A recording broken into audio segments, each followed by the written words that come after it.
આજે પરિક્રમાના સંદર્ભે કલેક્ટર સાહેબના અધ્યક્ષસ્થાને એક મિટિંગનું આયોજન હતું, જેની અંદર ગિરનાર મંડળના સર્વે સંતોની ઉપસ્થિતિ અને સર્વે પોલીસ ડિપાર્ટમેન્ટ, વન વિભાગ, મહાનગરપાલિકા, કલેક્ટર ડિપાર્ટમેન્ટ બધા અધિકારીઓની ઉપસ્થિતિની અંદર જે આવાવાળી પબ્લિક જે છે, જે પરિક્રમા રૂટ ઉપર જે પબ્લિક છે એને વધારેમાં વધારે સુવિધા કેમ મળે એના માટે આજે કલેક્ટરશ્રી સાથે અમારી વાતચીત થઈ છે.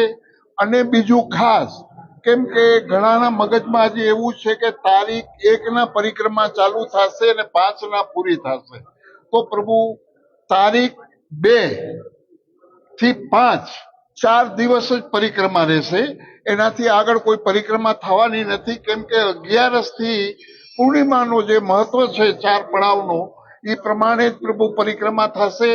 અને જે આવાવાળી પબ્લિક એને હું નમ્ર અપીલ કરું છું કે જે વન પ્રાણીઓને કાંઈ નુકસાન ન થાય, પ્રકૃતિને કાંઈ નુકસાન ન થાય, એના માટે એક પ્લાસ્ટિકનો ઉપયોગ ખાસ ન કરવો. અને વયોવૃદ્ધ માણસો હોય એને કેટલી સુવિધા મળે એવા યુવાધનને પણ હું નમ્ર અપીલ કરું છું કે જે વયોવૃદ્ધ માણસો હોય એને આપણે સહકાર આપી અને આપણે પણ આ ધર્મનું ભાતું ભરવાનું છે. તો આજે જે મિટિંગ હતી એની અંદર સર્વે પદાધિકારીઓની વચ્ચે વાતચીત કરતા આજે સાહેબે અમને બાંયધરી દીધી છે કે જે કાર્ય છે એ આપના અમે પૂરા કરશું. અસ્તુ. ઓમ નમો નારાયણ. જય હિન્દ.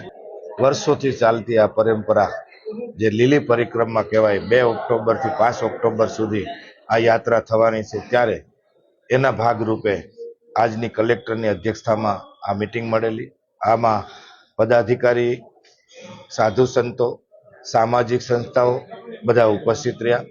આ યાત્રાને સફળ બનાવવા માટે જૂનાગઢના સૌ સામાજિક સંસ્થાવાળા, આગેવાનો, વડીલો, અધિકારીગણ આ સેવાને સફળ બનાવવા માટે આજ તનતોડ મહેનત કરી રહ્યા છે.